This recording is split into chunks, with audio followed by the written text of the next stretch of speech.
श्री स्वामी समर्थ. माझ्या या नवीन व्हिडिओमध्ये पुन्हा तुमचे मनापासून स्वागत आहे.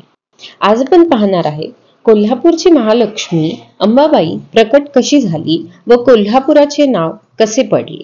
आपल्या भारतामध्ये 108 शक्तिपीठे आहेत. हे 108 शक्तिपीठांपैकी 3.5 शक्तिपीठ हे आपल्या महाराष्ट्रामध्ये स्थित आहे आणि या 3.5 शक्तिपीठापैकी मूळ जे शक्तिपीठ आहे ते म्हणजे कोल्हापूर.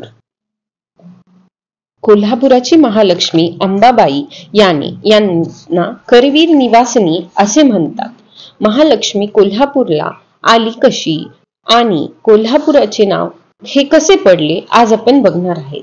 सती मातेचे भगवान विष्णूने 108 भाग केले होते आणि ते 108 भागापैकी जे नेत्र आहेत ते कोल्हापूर या ठिकाणी पडले आणि त्या ठिकाणी आदिमाय प्रकट झाली. आदिमाय शक्ती म्हणजे माता लक्ष्मी.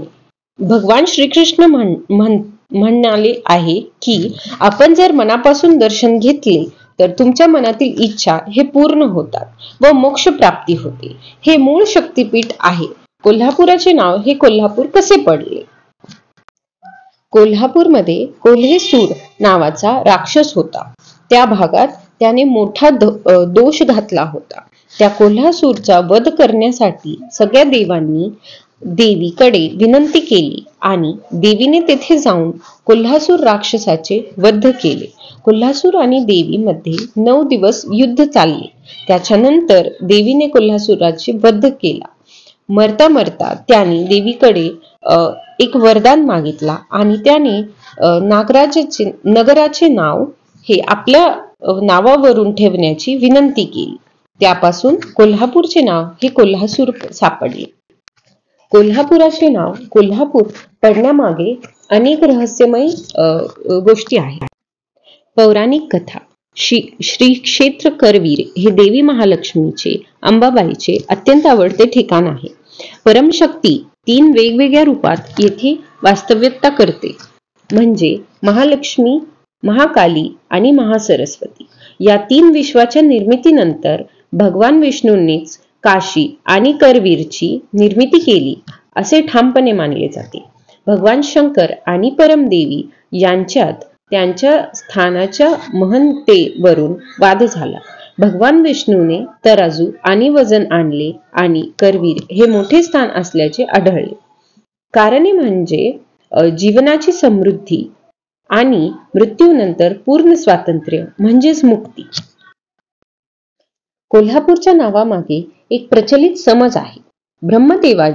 देवांना 3 पुत्र होते, गे, लावन आणि कोल्ह. उत्तर भारतातील गया येथे गे यांचे निधन झाले. लवनाचा मृत्यू लोणार सरोवराजवळील विदर्भात झाला. त्यांचा भाऊ कोल्हासूर याला राक्षस कोशीशी लढण्यासाठी रक्षलयात आजचे कोल्हापूर येथे पाठवण्यात आले. कोल्हासूर हा युद्ध जिंकून या प्रदेशाचा राजा झाला.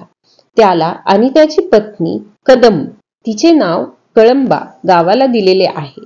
ते कोल्हापूर शहरापासून अगदी जवळ आहे. यांना 4 मुले होती, करवीर, विशाल, कुलंधक आणि लज्जासूर. कोल्हासूरने आपले राज्य आपल्या 4 पुत्रांच्या स्वाधीन केले आणि तो वनात गेला, जिथे त्याने संन्यास सुरू केला. त्याच्या 4 मुलांनी लोकांना त्रास देण्यास सुरुवात केली. भगवान शंकराने करवीरासूरचे वध करून आपले शस्त्र त्रिशूल खाली ठेवले. कालांतराने ही ठिकाणे करवीरेश्वर आणि शूलेश्वर म्हणून प्रसिद्ध होती. त्यामुळे या शहराला करवीर असे नाव पडले. भगवान विष्णूने शिंगणापूर जवळ विशालसुराचा वध केला. या ठिकाणी विशाल तीर्थ निर्माण झाले. ब्रह्मदेवाने लज्जासूरचा वध केला आणि इंद्राने कुलंधकाचा वध केला.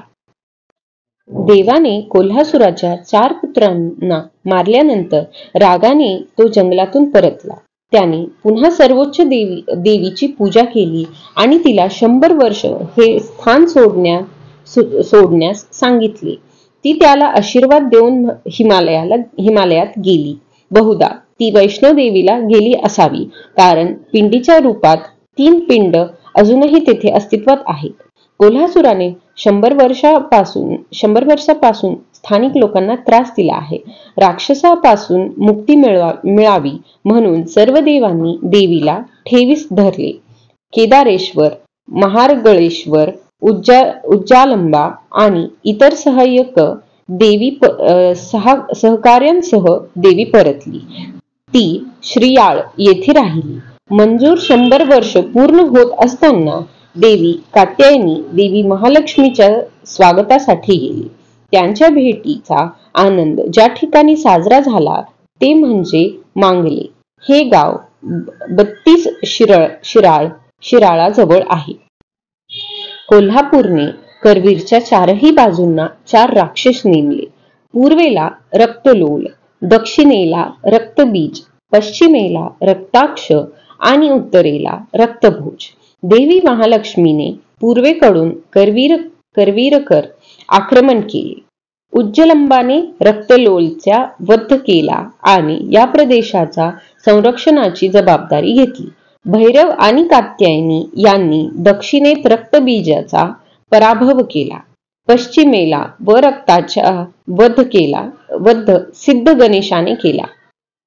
उत्तरेकडे रक्तभोजाचा वध करण्यासाठी भगवान केदारलिंग येथे प्रकट झाले. रक्ताचा वध चरपतंबाने केला. चरपतांबा केदारलिंगाचे चालवला होता. त्यानंतर कोल्हासूर या देव आणि दानवामध्ये मोठे युद्ध झाले. कोल्हासूर पराक्रमाने लढला. भगवान शंकर कोल्हासुराच्या युद्ध कौशल्याने प्रभावित झाले आणि त्यांनी त्याची इच्छा विचारली. पुढे कोल्हासुराने विनंती केली की परमदेव माझ्यावर कोपू नका आणि तिने मला महालक्ष्मीच्या रूपात मारावे. शेवटी देवी महालक्ष्मीने अश्विन युद्ध पंचमीला कोल्हासुराचा वध केला. पुढे मृत्यूशयेवर असताना कोल्हासुराचे 3 इच्छा मागितल्या. प्रथम, या प्रदेशाला माझे नाव देणे. दुसरा, हा प्रदेश गयाप्रमाणेच पवित्र तीर्थक्षेत्र असावा. तिसरे, दरवर्षी तुम्ही माझ्यासाठी 1 भोपळा मारला पाहिजे. त्यामुळे या प्रदेशाला कोल्हापूर असे नाव पडले. ही लढाई लक्ष्मी तीर्थ, आजचे अयोध्या टॉकीज जवळ झाली. या गदधाराचे मंदिर आजही येथे आहे. आणि तिसरे म्हणजे दरवर्षी अश्विन युद्ध पंचमीला त्रयंबुली देवासमोर 1 भोपळा कोल्हासूरचे प्रतिनिधित्व करणारा मारला जातो. कोल्हापूर करवीर हे अतिशय पवित्र ठिकाण आहे. वेगवेगळ्या कालखंडात येथे विविध ठिकाणी देवांचे दर्शन झाले. स्थाने आणि देव आहेत. पद्मला तीर्थाच्या काठावर श्री नरसिंह, कात्यायनी मंदिराजवळ श्री परशुराम, रावणेश्वर तीर्थाजवळ श्रीराम आणि जानकी, श्रीकृष्णाचे येथे अनेक ठिकाणी दर्शन झाले आहे. भगवान विवेश्वर देवीच्या उजव्या बाजूला राहतात. भगवान ब्रह्मदेवाचे मंदिर पंचगंगा नदीच्या काठी आहे. भगवान कपिलेश्वर हे कोल्हापूरचे ग्रामदैवत आहे. या पवित्र स्थानावर कर्दम, अनुभूती, लोपामुद्र, अगस्ती, पशावर, सत्यवती इत्यादी अनेक ऋषीमुनींचे आशीर्वाद आहे. सर्वात महत्त्वाचे म्हणजे करवीर हे अनुसयाचे मातृगृह आहे. अनुसया ही भगवान दत्ताची आई आहे. हे एकमेव कारण आहे भगवान दत्त रोज दुपारी प्रकट होतात आणि भिक्षा मागतात. मनाने स्मरण केल्याचे भक्तांना कोल्हापुरात वास्तव्य करण्याची प्रथा मिळेल असे वचन देवी महालक्ष्मीने दिले आहे. असे आहे कोल्हापूर महालक्ष्मीचे प्रकट इतिहास आणि कोल्हापुराचे नाव अशा प्रकारे पडले. व्हिडिओ आवडला असेल तर नक्की लाईक, शेअर आणि सबस्क्राईब करायला विसरू नका.